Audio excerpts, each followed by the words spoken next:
I raised him alone. Every night shift, every scraped knee, every science project. It was me, and on the biggest day of his life, I sat there like I was invisible. No speech, no mention, no seat at the head table. His new in-laws smiled politely, like I was the help. His bride called me Linda, not Mom. And when I cleared my throat during the rehearsal dinner to say a few words, someone gently touched my elbow and said, "Let's keep it brief. It's not really your place." So I didn't say a word. Not when the music played. Not when the cake was cut. Not even when I was asked to move so the photographer could get a better family shot. But what they didn't know was that the DJ had a USB, and on it a file labeled "For my son on his wedding day." And when it played, they couldn't unhear what I had to say. If this story resonated with your soul, click subscribe and let me know in the comments which city or country you're listening from. I'm truly curious to know where you're tuning in from. My name is Linda Lane. I was 68 years old when the wedding invitation finally arrived. It came on a Thursday afternoon, tucked between a grocery store flyer and a bank statement, as if it were just another piece of mail, not the kind of envelope a mother waits her whole life to receive. There was no handwritten note, no personal message, just my name printed in block letters on a cream-colored card and an RSVP link at the bottom. I held it in my hands longer than necessary, staring at the elegant cursive font announcing my son's marriage to the woman he had known for less than 2 years. I lived alone in a small town outside of Madison, Wisconsin. After my retirement from nursing, I filled my days with quiet routines, morning walks, tending the herb garden in the backyard, reading the same novels over and over. My life wasn't glamorous, but it was calm, steady. And even though Thomas had moved out long ago, even though our phone calls had become less frequent and more formal, I had still imagined something different. I had imagined being involved. I had imagined being wanted. There was no mention of a rehearsal dinner, no inquiry about dietary restrictions, no suggestion of any role for me in the ceremony. Just the date, time, venue, and instructions to arrive promptly. I told myself it was the modern way, that kids today did things differently, that maybe she had taken over the planning and he had just gone along with it. Still, I felt the cold edge of something unspoken pressed into the folds of that card. Not hatred, not even anger, just distance. I set the invitation on the kitchen table, next to a small vase of wilted tulips. They were the last blooms from the early spring. I hadn't replaced them. I watched the way their petals drooped and curled inward, as if drawing back from the world. Something about that mirrored how I felt. It had been years since I'd been invited anywhere that mattered, since anyone had asked me to dress up, since anyone had saved me a seat. I went upstairs to the bedroom, opened the closet, and ran my fingers across a line of dresses I hadn't worn in a decade. Some were from church gatherings, others from retirement parties, a few from birthdays that came and went with little fanfare. I stopped at a pale blue dress with lace sleeves, something soft and quiet, like the version of me that still believed in being included. I tried it on. It still fit, loosely now, which somehow felt both comforting and sad. The week before the wedding, I made a hair appointment, something I hadn't done in months. The stylist was a young girl who asked me if I had plans for the weekend. I told her my son was getting married. She smiled and asked if I was excited. I lied and said yes. The truth was harder to explain, that I was anxious and unsure and already feeling like a guest at someone else's life. I bought a new pair of shoes, low-heeled and simple, in case I'd be on my feet for hours. I picked out a gift from their registry, even though most of the good items were already gone. I settled on a set of kitchen knives, practical and sharp, wrapped them in silver paper, and tucked a handwritten note inside the box. I wrote things I didn't say aloud, about how proud I was, how I remembered his first steps, his scraped knees, the way he used to whisper, "Love you, Mama," before bed. The morning of the wedding, I packed the gift carefully into the back seat of my car and set out early. The venue was in a converted barn just outside of Milwaukee, all rustic beams and wildflower arrangements. When I pulled into the parking lot, the attendants barely looked at me. No one greeted me. No one pointed me in the right direction. I followed the crowd, clutching my handbag and wondering where I was supposed to stand, where I belonged. Inside, everything smelled of fresh wood and rose petals. Strings of lights hung from the ceiling like stars, and soft music floated through the air. I spotted Thomas across the room in a fitted suit, laughing with a group of people I didn't know. His back was to me. He hadn't seen me yet. I thought about waving, but my hand stayed still. I felt out of place in a room filled with energy and youth, surrounded by faces I hadn't met, names I hadn't been told. Eventually, a young woman with a headset approached me and asked for my name. I told her. She looked at a tablet, then handed me a plain white place card with the number 19 written in small script. No title, no designation, just a number. I nodded and thanked her. She had already turned away. I looked around at the tables, each one closer to the front than the last.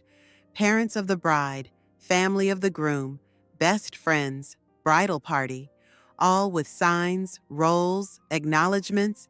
Table 19 was near the back, close to the restrooms, far from the stage. I made my way there, heels quiet against the polished floor. The chair covers were white, the tablecloth a blush pink.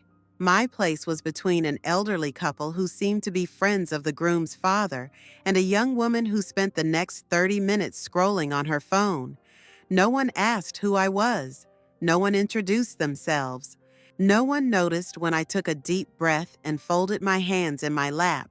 I sat there, staring at the champagne flute in front of me, wondering if it would have made a difference had I not come at all, wondering if I would have been missed, wondering if my son had forgotten how much I gave to get him here, to this moment, in this suit, in this barn strung with lights. The room filled with noise and laughter. Cameras flashed, music swelled. I sat at table 19, the mother of the groom, with nothing to do and nowhere to be. I arrived early, hoping to catch a glimpse of him before the ceremony began. I wasn't expecting a private conversation or a warm embrace. I knew better than to dream in vivid colors anymore, but I thought maybe I'd at least be acknowledged. A nod, a glance, a moment that said, "I see you." Instead, I stood near the entrance as guests trickled in, one after another, in pairs and groups, all beautifully dressed, all seemingly knowing exactly where to go and who to talk to. They smiled and laughed and hugged one another like a cast of a show I was never invited to audition for. No one looked at me. No one asked if I needed help. I stood there for several minutes, adjusting the small clutch in my hands, my fingers smoothing the edge of my dress again and again. Eventually, I took my seat at the table assigned to me. It was near the back, close to a set of double doors that led to a hallway where the staff came and went with trays of appetizers. The chairs were neatly aligned, the table elegantly set. But it was clear that this wasn't where the family sat. It was the overflow zone, the part of the room they hoped wouldn't appear in photographs. I tried not to read into it, but every detail screamed at me that I didn't belong. As the ceremony began, the music swelled and everyone stood. I craned my neck to see between the tall guests in front of me, catching only glimpses of white lace and flower petals as the bride walked down the aisle. I saw the back of my son's head, still and poised, as he waited at the altar. He didn't turn. He didn't look back. I whispered his name under my breath, not expecting him to hear me, but simply needing to say it. After the vows, after the kiss, after the applause and the recessional, guests began mingling again. Champagne flutes appeared in hands. Hors d'oeuvres were passed around on silver trays. I smiled at a few familiar faces, people I hadn't seen in years. They nodded politely, said something vague about how beautiful everything was, and then turned away to join louder, more animated conversations. I wandered over to the seating chart displayed on a large wooden board near the bar. Names were handwritten in swirling cursive, sorted by table.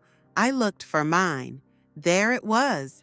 Linda Lane, Table 19, just below a long list of names I didn't recognize. I scanned the upper numbers, closer to the front, the head table, the wedding party. There were parents listed, friends, cousins. No mention of me beyond that distant placement. I felt like a placeholder, like someone they had to invite, but hoped would quietly fade into the background. Dinner was announced and we moved to our seats. I listened as one by one, people were called up to give speeches.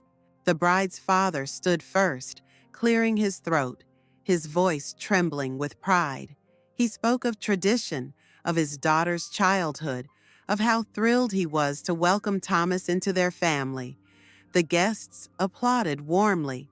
Then the maid of honor stood and told stories that made the room laugh. Then the best man, who made a few jokes and raised his glass. Everyone was engaged, smiling, nodding, basking in the glow of celebration. I waited. I kept waiting, thinking maybe there had been some mistake. Maybe someone would motion to me. Maybe they had saved me for last. Mothers often spoke near the end, offering heartfelt blessings or tender recollections. I had rehearsed a few words in my mind. Nothing dramatic, just a few lines about how proud I was, how much he meant to me, how I wished them both a life of kindness and patience. But no one called my name. No one handed me a microphone. No one turned toward my table. I watched as the DJ adjusted his controls, as waiters refilled glasses, as the evening moved forward without even the faintest pause in my direction. The moment I thought might come never did. It passed by without ceremony, without question, as if I didn't exist. After the speeches, the slideshow began. Childhood photos of the bride, her graduation day, summer trips, then photos of her and Thomas, picnics, vacations, holidays. They danced in fields, posed in front of murals, kissed beneath twinkling lights. The images flicked by one after another, curated carefully, a timeline that erased everything that came before her. I kept waiting for one photo of me and Thomas, one photo from his childhood, one moment that acknowledged our history. There was nothing, not a single image of the years I carried him on my back when his legs were too tired to walk. Not a single frame of his 10th birthday party that I planned alone, or the night he won the spelling bee and ran into my arms. It was as if I had been written out of the script entirely, like the story of his life had started the day he met her. As the first dance began, I stayed seated. Couples gathered around, clapping, cheering. I kept my hands folded in my lap, my shoulders stiff. I watched them sway, center stage, spotlights on their faces. He looked happy. He looked proud.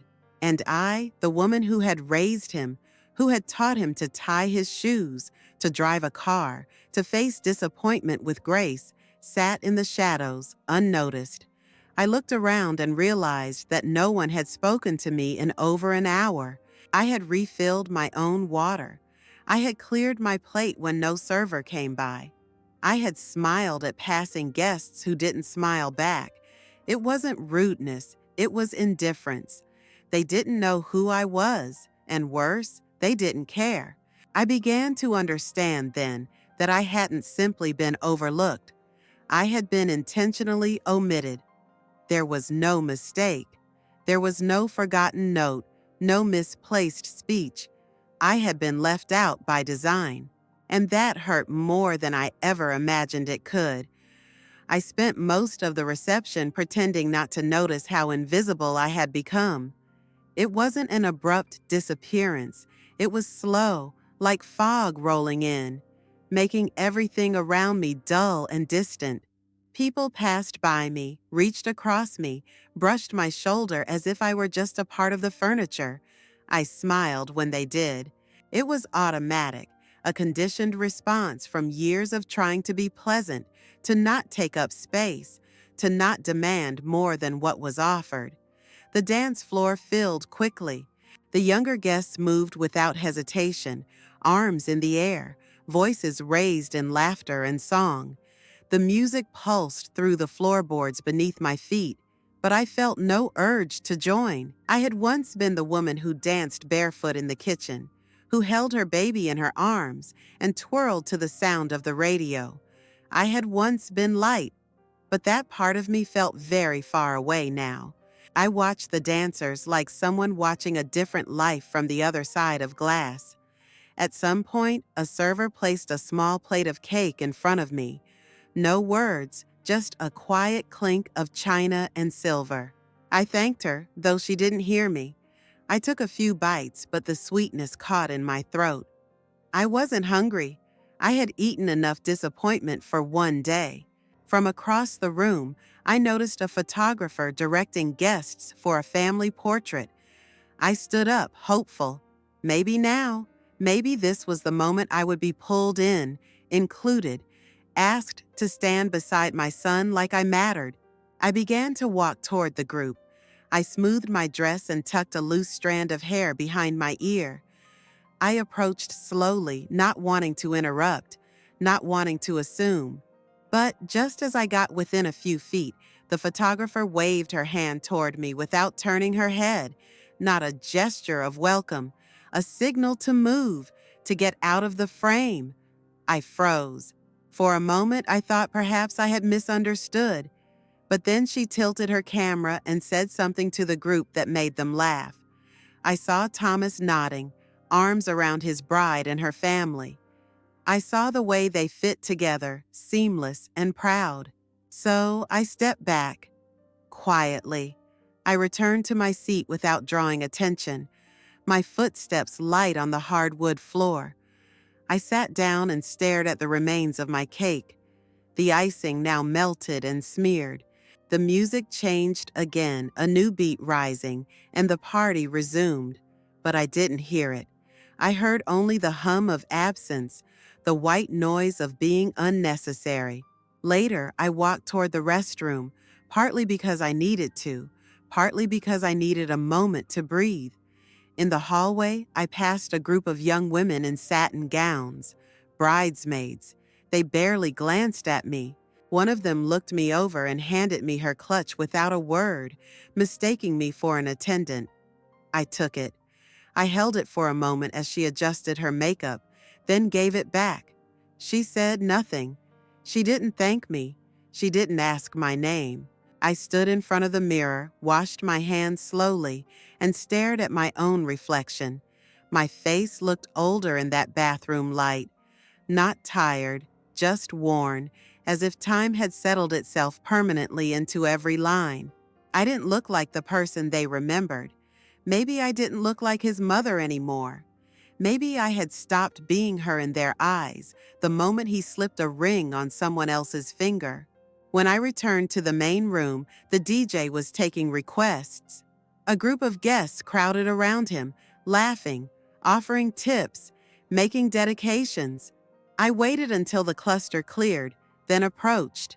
I asked if there might be a chance to say a few words, something short, just for the groom. The DJ glanced at the schedule and shook his head, flipping through his playlist. He didn't ask who I was. He didn't offer sympathy. But he did mention he could play a track if I had one. That was the rule, he said. No live interruptions, but pre-recorded audio was allowed. That moment sat with me. I thought about the USB I had tucked into my purse. I had recorded something weeks ago, not out of certainty, but out of instinct. I hadn't known why at the time, just a quiet voice inside me that said, "Prepare."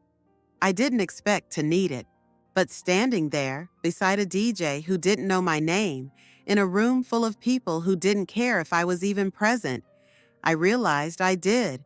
I handed him the USB without a word.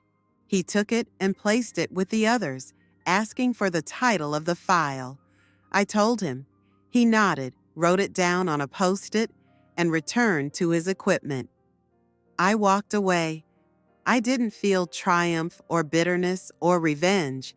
I felt numb, like a woman walking through snow without gloves, the cold not hurting anymore because her skin had stopped responding. I returned to table 19, sat down again, and tried to collect myself. Around me, the party continued. Toasts were made. Glasses were raised. People took selfies and clinked their forks against glasses to make the newlyweds kiss. I clapped politely when others did. I smiled when someone glanced my way. I performed motherhood like a silent role in a play that had rewritten its script. No one asked why I was quiet. No one noticed the shift in me, the way I had stopped waiting. I looked across the table at a melting candle and thought of all the times I had held a light for someone else, only to find myself sitting in the dark. I was still there. I had come. I had watched. I had remained. But in every way that mattered, I had already been erased. It started as a whisper in the back of my mind, a flicker of intuition, a quiet suggestion that came to me in the middle of a sleepless night. I had been lying in bed, staring at the ceiling fan spinning slow circles above me, when the thought arrived, what if no one asks you to speak? What if you sit there, all dressed up, and no one offers you the floor? I tried to dismiss it. I told myself I was overthinking, that I was being dramatic, that of course there would be a place for me. But the thought didn't leave. It came back the next night, and the one after that, until I finally listened. I had never recorded anything like that before. I wasn't tech savvy, and I didn't like hearing the sound of my own voice, but something told me I needed to do it.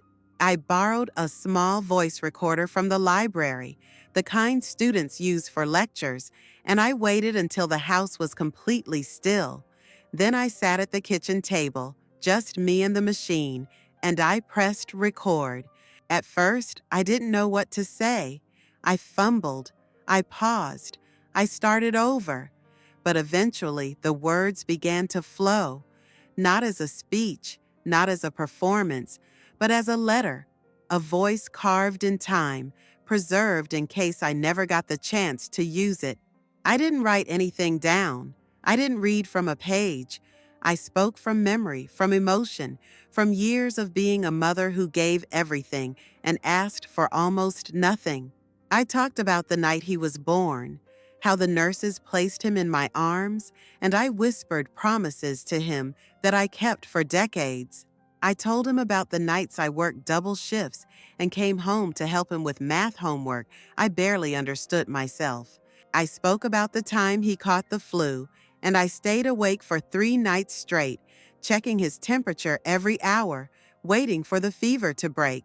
I told him that love is not always loud or glamorous or visible, that sometimes love is packing school lunches at 4 in the morning, or sitting through school recitals in plastic chairs with a backache, or clapping the loudest even when your child forgets his lines.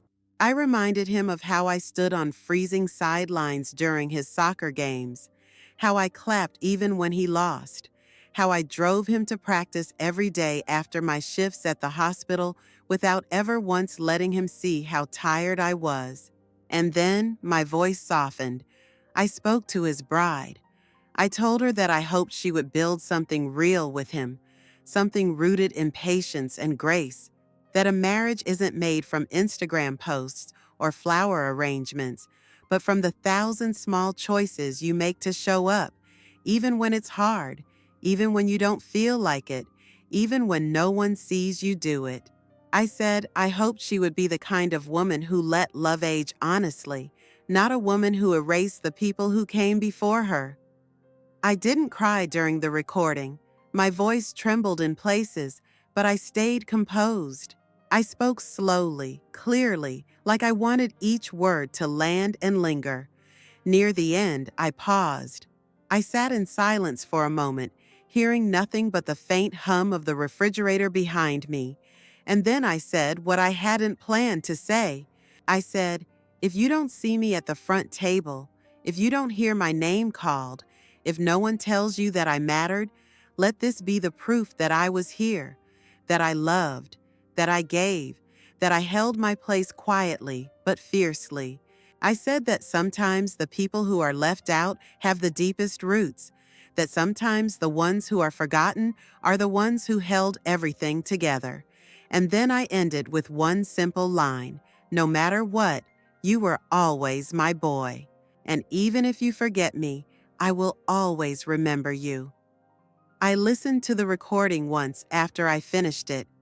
I sat at the same table, the lights dimmed, and I let the sound of my own voice wash over me.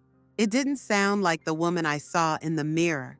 It sounded stronger, clearer, like someone who had finally decided she didn't need permission to speak. I copied the file to a USB drive and labeled it, "For my son on his wedding day." I didn't know if I would ever need it. I hoped I wouldn't. I hoped I'd stand at a podium with a glass in my hand and a microphone, and I'd read a different version out loud to a room that smiled back at me. But in the quiet part of me, the part that knew what distance looked like, what silence felt like, I prepared anyway. I tucked the USB into my purse the morning of the wedding. I didn't tell anyone. I didn't plan how or when it would be used. I simply carried it with me, like a talisman, like a safety net for my voice, in case no one offered me the chance to use it. And when the time came, when I stood by the DJ booth, when I realized no one had saved me a place in the story unfolding around me, I reached into my purse, pulled it out, and handed it over. He asked me the name of the file. I told him. He scribbled it down and moved on, never asking who I was. But it didn't matter, because when the moment came, my voice would rise, not in protest, not in anger, in memory, in love, in truth. The lights dimmed just after dessert was served. I had been sitting still for so long my knees ached, but I didn't shift in my chair.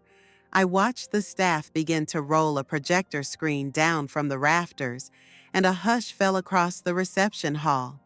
The clinking of forks against plates stopped. The hum of conversation faded. Glasses were lifted one last time, and then hands were folded or clasped or dropped into laps as all eyes turned toward the glowing white sheet now stretched across the far wall. The slideshow began with soft music and a fade-in of childhood photos. It was the bride, of course. Her in pigtails, her on a tricycle, her in a ballet costume smiling awkwardly into the camera. Guests sighed with fondness, some chuckled, others whispered to their table mates about how cute she had been. I didn't recognize any of the faces, but I watched anyway, politely, patiently. Then came pictures of her and Thomas together. Vacations, parties, holidays. Filtered photographs full of staged joy and matching outfits. The room filled with a warm nostalgia for a life I had never been invited to see. I waited for my moment, not in the slideshow. I already knew there would be nothing of me there, but for something else. I didn't know exactly when it would come. I only knew that it would. The music shifted once more, slowing into a more intimate melody. The screen flickered black. At first, the room remained quiet, expecting a pause before the next image, but instead of a picture, they heard my voice. The sound was soft at first, calm, clear. It played over the speakers gently, as if someone were reading a letter aloud in the corner of a quiet room. I sat very still at my table, hands folded in my lap, heart beating so loudly I was sure the woman beside me could hear it. People turned in their seats, looking around, trying to locate the speaker. Some looked confused, others curious. A few looked irritated, as though something had gone off script. But no one moved, no one interrupted. My voice filled the space. It wasn't an angry voice. There was no bitterness in it, only steady truth. I spoke of love, of sacrifice, of motherhood. I spoke of late nights and first steps, of scraped knees and whispered prayers in hospital parking lots. I spoke of standing on the sidelines, of watching from the background, of being proud even when I was exhausted. My voice didn't crack. I had practiced this moment in my mind without realizing it for years. I knew how to speak when it mattered. I heard someone gasp when I mentioned holding Thomas the night he ran a fever so high I nearly called an ambulance. Another voice muttered something, maybe a question, maybe a protest, but no one spoke over the recording. It moved too fast for them to catch it, yet slow enough to pierce. I didn't look at Thomas. I couldn't. I didn't know what face he wore in that moment, whether it was shame or confusion or something else entirely. I only knew he was hearing me, truly hearing me for the first time in a very long while. When I addressed his bride, there was a shift in the air. I wasn't cruel. I wasn't scolding. I spoke gently, with the measured clarity of a woman who had waited a long time to say a few very important things. I wished her well. I asked her to take care of him, to remember what came before her. I asked her not to erase the woman who had raised him, not to treat a mother like an old chapter in a book they were trying to forget. I didn't tell them I was hurt. I let the silence between my sentences do that. I didn't accuse anyone. I let the facts speak louder than blame. I let the weight of absence, my absence, settle into their laps like a slow realization that perhaps they had missed something irreplaceable. And then, near the end, came the line I remembered most. It was one I hadn't rehearsed. It had come to me only in the moment I first recorded it, but it rang louder in that room than anything else I had said. If you don't see me at your table, it's not because I didn't want to be there. It's because you didn't leave me a chair. The room was completely silent. No claps, no whispers, no movement, just stillness. A kind of stillness I hadn't felt in years. I could feel the eyes on me now. They knew whose voice it was. They didn't need confirmation. The audio ended quietly. No dramatic fade out, just the natural end of a sentence, and then nothing but the low hum of the sound system reverting to standby. The light stayed dim for a moment longer, like the room itself needed a second to adjust. Then the projector screen rolled back into the ceiling. No one said anything right away. The music didn't resume. The DJ didn't try to fill the silence with applause or a joke. People sat still in their chairs, napkins clenched, eyes lowered. I watched the way they avoided each other's glances, how some reached for their drinks or straightened the cutlery in front of them just to have something to do. I didn't stand up. I didn't wave or smile or look for approval. I stayed in my seat, quiet and composed, the same way I had been all evening. But now the room was different. I was no longer invisible. I was no longer mistaken for staff or ignored at my table. They had heard me. They had seen me, even if only for 5 minutes. And maybe that was all I had ever needed. Not a spotlight, not a standing ovation, just to be acknowledged, just to have a moment that belonged to me. The room didn't return to normal right away. It couldn't. My voice still lingered in the air, as if it had settled into the corners of the ceiling, into the folds of the linen napkins and the flickering flames of the votive candles. The silence that followed the recording had weight. It pressed down on every table, filled every empty space between the plates and glasses. People shifted in their seats, but no one seemed quite ready to move. It was as if the entire reception had been knocked slightly off balance, and no one knew which direction to lean in to catch themselves. The music didn't start again for several minutes. I think even the DJ hesitated, unsure of what kind of song could possibly follow what had just played.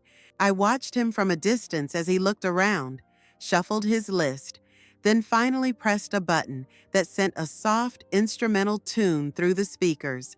Something safe, something neutral. But the guests didn't rise from their seats right away. Their conversations resumed only in cautious whispers, like children afraid to speak too loudly after witnessing something sacred. I sat still, keeping my gaze steady on the centerpiece in front of me. It was a tall glass vase filled with hydrangeas, tinted blush and ivory. I counted the petals as if they could anchor me in the moment. I didn't want to look around the room yet. I wasn't ready to see the eyes that had watched me all night without seeing me at all. Now they had heard me, and that changed things. I felt it in the way their glances occasionally brushed past me, quickly, uncertainly, as if looking for the right expression to wear and not finding it. One woman from a nearby table leaned toward her companion and whispered something behind her hand. The other nodded, her brow furrowed. A few rows up, a man in a gray suit rubbed his jaw and kept his eyes low, his dessert untouched. At another table, a bridesmaid reached for her glass with trembling fingers. She wasn't smiling anymore. I wasn't naive enough to believe that my voice alone had changed their hearts, but I knew it had interrupted the fantasy, the neatness, the performance, the idea that everything was picture perfect and tightly controlled. My words had disturbed that surface, cracked it just enough for reality to seep in, and now they didn't know what to do with the discomfort. Across the room, the bride sat frozen. Her smile had vanished. Her hands were still, pressed flat against the tablecloth, and her eyes flickered between the faces of her parents and the empty space beside her. The seat where Thomas had been, he was gone. I spotted him near the entrance to the patio, standing alone, his back turned to the room. He had one hand on the door frame, as if he were bracing himself against something invisible. I watched him quietly. He hadn't looked at me yet, not once since the recording had played, but he hadn't left. That meant something. A server passed by with a tray of wine, and I gently shook my head. I didn't want anything to drink. I didn't want anything at all. I just wanted to sit inside the stillness for a while longer. I wanted to memorize how it felt to finally be heard. A woman I didn't know walked past me and placed her hand briefly on my shoulder. She didn't speak. She didn't stop. Just a light touch, and then she continued on. It wasn't pity. It wasn't shame. It was acknowledgement. And that was enough. Another guest, older, perhaps a friend of the groom's father, met my eyes from across the room and gave a slow nod. I returned it. A subtle exchange between two people who understood that words weren't always necessary, that sometimes presence was its own kind of speech. The whispers didn't stop, but they changed in tone. They weren't dismissive. They weren't cruel. They were cautious, almost reverent, like people trying to piece together a story they hadn't realized was being told all along. I could feel the way they tiptoed around the truth, afraid to admit that they had missed something, afraid to realize that their silence had made them complicit. I didn't gloat. I didn't feel vindicated. If anything, I felt a quiet ache, not for myself, but for everything they had never known about me. The parts of my life that had happened while they looked the other way, the sacrifices, the loneliness, the unspoken pride I had carried for years without asking anyone to notice. I had never asked for a spotlight, only a seat, only a voice, only a moment. And now that moment had passed, leaving its echo behind in soft, careful whispers that spread across the room like ripples in water after a stone has been dropped. The music swelled slightly. A few couples stood and began to dance again, but the energy was different now, softer, quieter, more human. The celebration had been tempered by reality, and though no one said it aloud, I could feel it in the way people moved. Less performance, more presence. I sat back in my chair, allowing myself to exhale fully for the first time that evening. My hands relaxed in my lap, my shoulders lowered, my chest softened. For the first time in years, I wasn't holding anything back. He found me when most of the guests had already begun to drift toward the exits. The music had lowered to a hum, reduced to background noise no one really heard anymore. The waitstaff moved through the room with the quiet efficiency of people who had done this 100 times before, collecting empty glasses, straightening linens, sweeping away confetti that had settled on the floor like forgotten snow. Conversations had turned hushed and fragmented. Laughter had thinned out. The electricity of celebration had given way to something more subdued, more tentative, a party winding down, a night already giving itself over to memory. I remained at my table, unwilling to leave just yet, though I had no real reason to stay. I wasn't waiting for closure. I wasn't expecting apologies. I just didn't want to move. The thought of standing, of walking back through that room, of gathering my coat from the rack and stepping alone into the night air, it all felt heavier than I expected. So I stayed, one hand resting lightly on the tablecloth, my purse still at my feet. My chair turned slightly away from the center of the room, angled toward a window where the reflection of the dance floor shimmered dimly against the glass. That's when I saw him.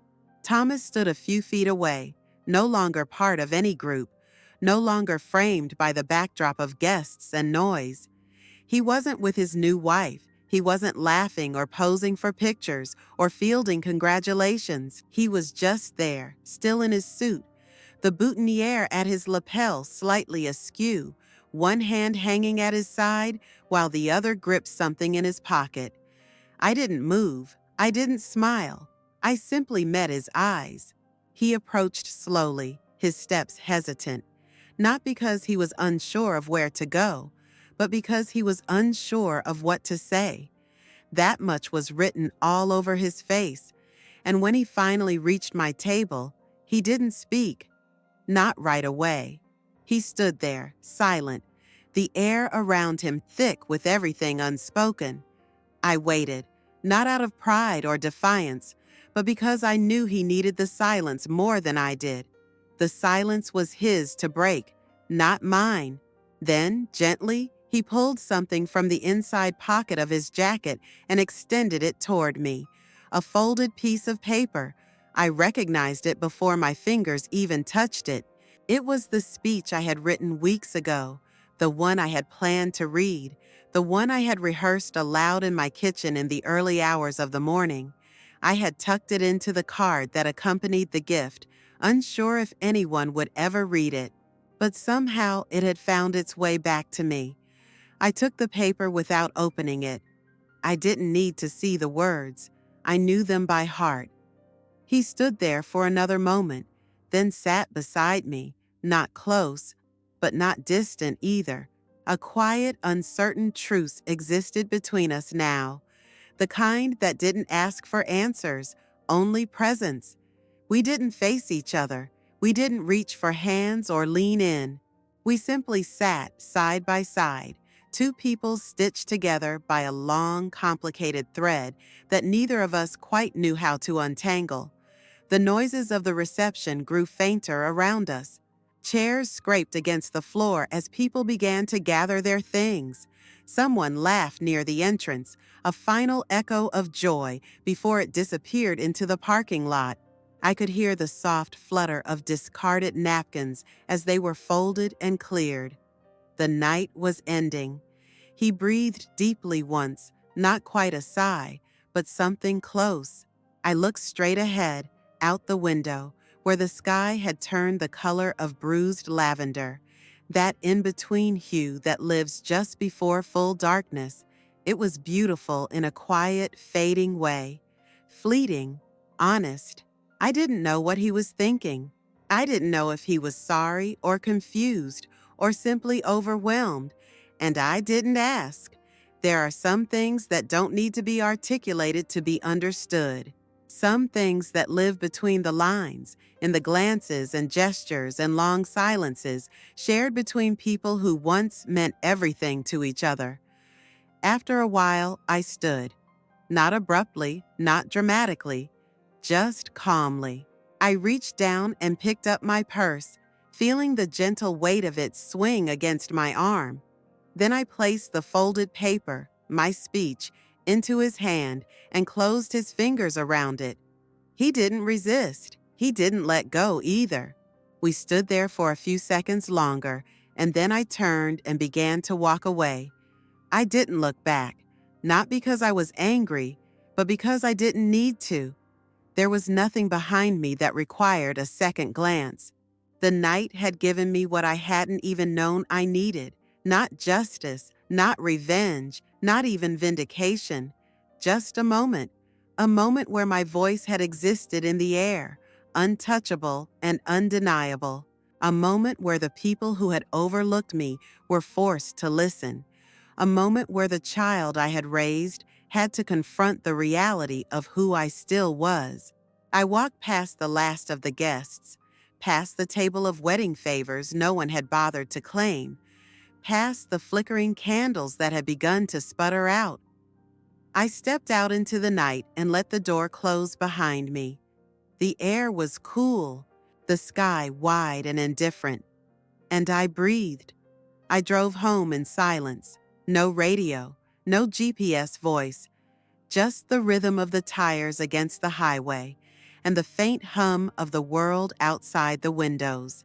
The night passed slowly around me, the sky deepening into ink as I followed the familiar roads back to the quiet corners of my life. Streetlights flickered by like distant memories, some dim, some too bright, all too brief. I didn't think much as I drove.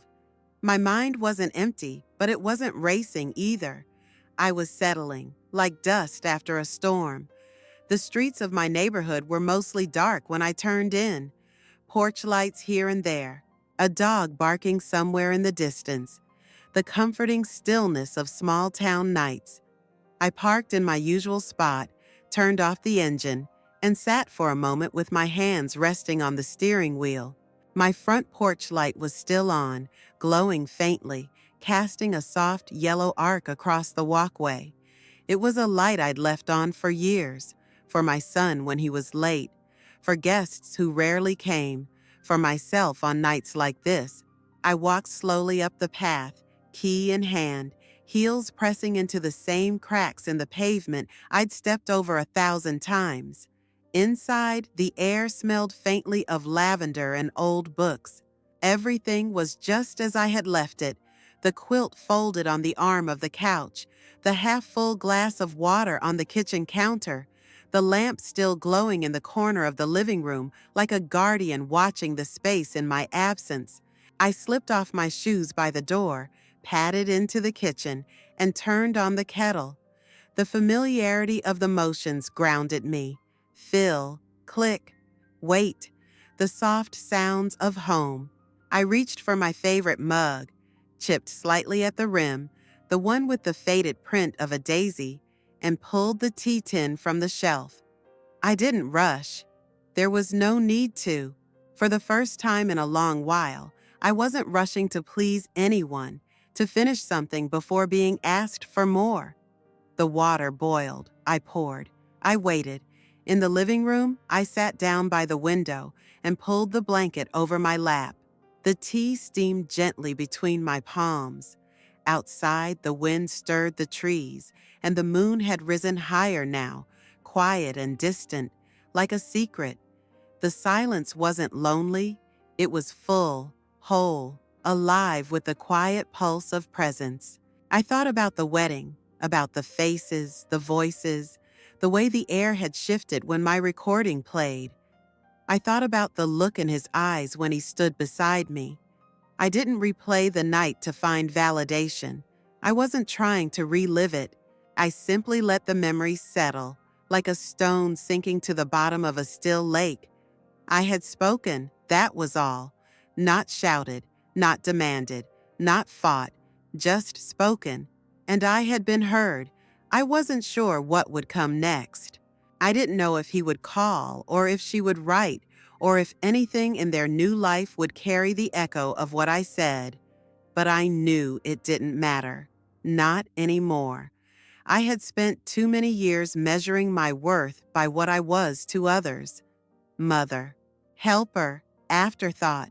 I had folded myself into the background, dimmed my light so others could shine. I had let birthdays pass without celebration, let insults slide in the name of peace, stayed quiet so others could be comfortable. But that night had changed something, not just in the room, in me. I looked around my home, not large, not grand, but mine. Every photograph on the wall had been hung by my hands, every book on the shelf touched by my fingers, every cup, every chair, every wrinkle in the rug, every scratch on the hardwood was a part of my story, my place, not a seat I was given, not a role I was assigned, but a space I had built with every quiet, unnoticed act of love. I took a sip of tea. It was still too hot. I let it burn a little on my tongue. It reminded me I was still here, still feeling, still alive. At some point, I stood and walked down the hallway to my bedroom. I changed into my nightgown, washed my face, brushed my hair. Each action slow, deliberate, cleansing. I turned down the covers, slid into bed, and lay back against the pillows. The room was dark, but not cold. The quiet wasn't heavy. It was peace. I closed my eyes and let the weight of the day lift from my body. Not all at once, not like a sudden relief, but gradually, like dusk yielding to night, like grief giving way to grace. I didn't know what they would remember from the wedding. I didn't know what others would say about me when they returned to their homes, their routines, their filtered photographs of a perfect evening. But I knew what I would carry. I carried the sound of my own voice. I carried the truth I had spoken. I carried myself whole and finally seen,